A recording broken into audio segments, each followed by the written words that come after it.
There's a house across a river, but alas, I cannot swim. And a garden of such beauty that the flowers seem to gleam. There's a house across the river, but alas, I cannot swim. I'll live my life regretting that I never jumped in.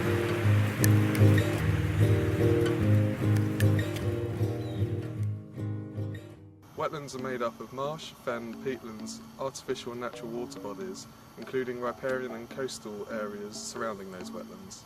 Wetlands can be found anywhere in the world and occupy up to 6% of the world's surface. Wetlands are said to be the most biodiverse ecosystem, with a huge variation of species. The chemical composition of wetlands is made up of the water that flows into it and the geology of the rocks that it lies on. Some organisms have a specific niche and need certain chemical elements to survive within that wetland. Wetlands develop over time with interactions from abiotic and biotic elements. Wetlands can be classed as closed energy systems, With energy being passed along the trophic levels until an organism dies and then is digested by the tritivores. placing nutrients back into the sediment. A wetland not only benefits those species within it, but also those in habitats from the surrounding area. Also acting as a filtration system for fresh water going out to sea, benefiting marine ecosystems. Wetlands is a controversial public policy issue. People on both sides of the debate are adamant. Conservationists want to protect and preserve the land, whereas landowners, farmers and businesses want to utilise the land for other uses.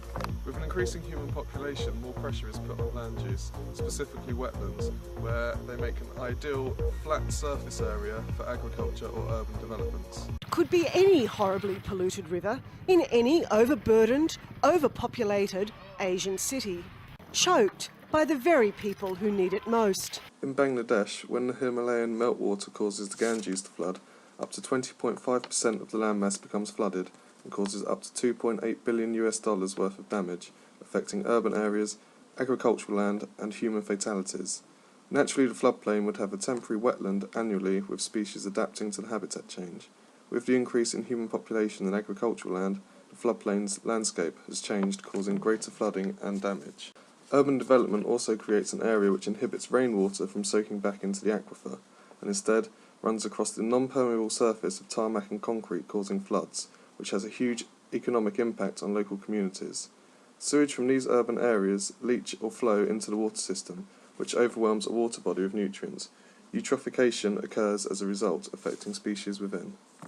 Invasive species have a huge impact on endemic wetland wildlife, such as the water vole being affected by the American mink in the UK. You can think of it as like a person, and that if a person is healthy, they tend to do a better job at fighting off infections and diseases. The Great Lakes are the same way. We've made them sick, which means they're susceptible to a lot of these invasive species moving in. It takes a lot to explain to people how impacted the Great Lakes are, but by the time they actually see it, oftentimes it's at the devastation level, it's catastrophic. Branches were sown by the color of green. Ground had rose and past its knees. By the cracks of his skin I climbed to the top. I climbed the tree to see the world. When the gods came around to blow me down, held on as tightly as you held on me. The increase in ambient air temperature will have a detrimental effect on wetlands, with an increase in evapotranspiration taking effect, reducing water levels in wetland habitats, leading to a drying out of certain low-level habitats. The loss of water level will have an impact on the populations of invertebrate species, which will have an impact on higher trophic levels also. Breeding patterns of species living within a wetland will be affected by an increase in temperature, leading to species decline and extinction. The drying out of wetlands will also affect waterfowl nesting sites, depleting areas where nesting birds can breed and also hunt. The loss of fresh water through evapotranspiration will also lead to decrease in water replenishing the aquifer, along with sediment deposits, affecting both downriver habitats and that of the marine ecosystem. An increase in ambient air temperature will lead to melting of ice caps, increasing the sea level, threatening coastal wetlands. The worldwide Fund for Nature's Global Freshwater Programme recognises the primary drivers of threats to wetlands. It appears that high on their agenda are disturbance and divergence of dam constructions and the unpredictable and controversial debate of climate change. Using iconic flagship species to encourage wetland tourism and collaborations with large corporate organisations, the Worldwide Fund for Nature provide invaluable funding for many successful community involvement projects and use dramatic media coverage to raise awareness. Using Panantal in Brazil as a flagship ecosystem, they highlight the inadequate governance of water supply and river basins. The use of flagships can equal conservation success, but too much attention on an ecologically vulnerable area or species can lead to ecotourism disaster. The Ramsar mission was adopted in the Iranian city of Ramsar in 1971. It's an intergovernmental treaty that provides the framework for national and international cooperation for conservation. It's all about the wise use of wetlands and their resources. Member countries throughout the world designate Ramsar sites internationally important areas of wetlands, protecting biodiversity within that area. When a member signs up, they are also obliged to manage and protect non-designated Ramsar wetland areas. Encouraging international governments to work together is a challenging process. Some countries have not yet signed the treaty and therefore create a huge gap in the protection of global wetland biodiversity. Other countries are suffering politically and economically, which means they are unable to respond to the treaty's high demands.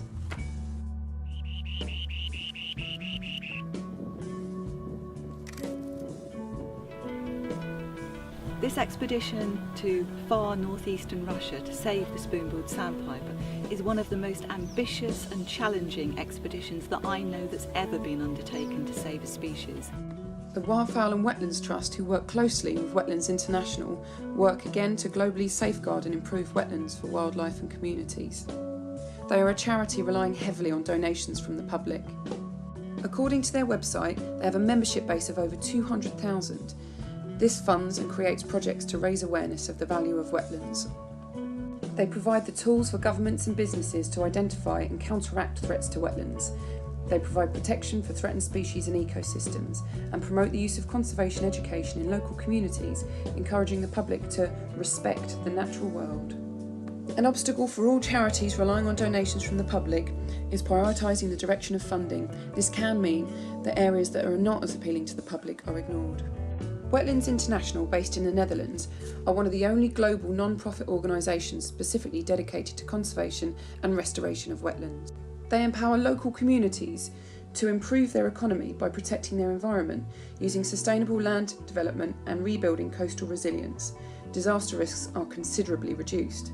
Working closely with Ramsar, dynamic GIS mapping systems ensure the strategic frameworks and guidelines for future wetland protection and improvement. FishNet was created by ZSL as a captive breeding program to save freshwater fish from extinction, as they are one of the most endangered taxonomic groups. Over 5,000 freshwater fish have been assessed by the IUCN, and half of them have some sort of threat status in place. FishNet works with zoos, aquariums, research facilities and NGOs in Europe, and target countries to implement conservation strategies to help save many fish species that are on the brink of extinction.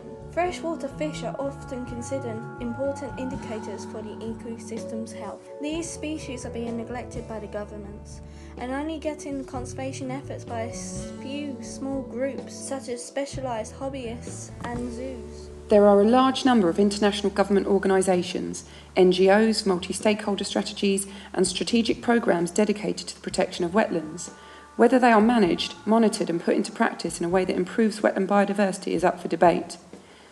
To engage local communities directly affected by these issues in order to gain frontline support, governments need to prove the social and economic values of wetland protection. This recognition could lead to the reduction of threats within protected areas.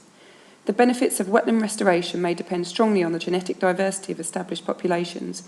Connectivity of water bodies to surrounding wetlands is a key factor in this process. It's a measure of where nature is, but it's a measure of how government is doing against its own commitments. There's a lot of good things that have happened, but for a government that was going to come in as the greenest government ever, I think it's been a bit of a letdown. It would be too easy to wait for 5 years, and it would also be too late to come to a conclusion at the end of each government's term about what's been done. What we need to be doing is exactly what this report has done, which is learn from the successes, identify the problems, and try and push progress forward every year. They're not taking notice of scientific evidence, the experts around them, they're not listening. At the heart of the controversy are concerns about environmental protection, public land use and private property. Re-establishing wetlands improves water quality, which has a positive effect in biodiversity.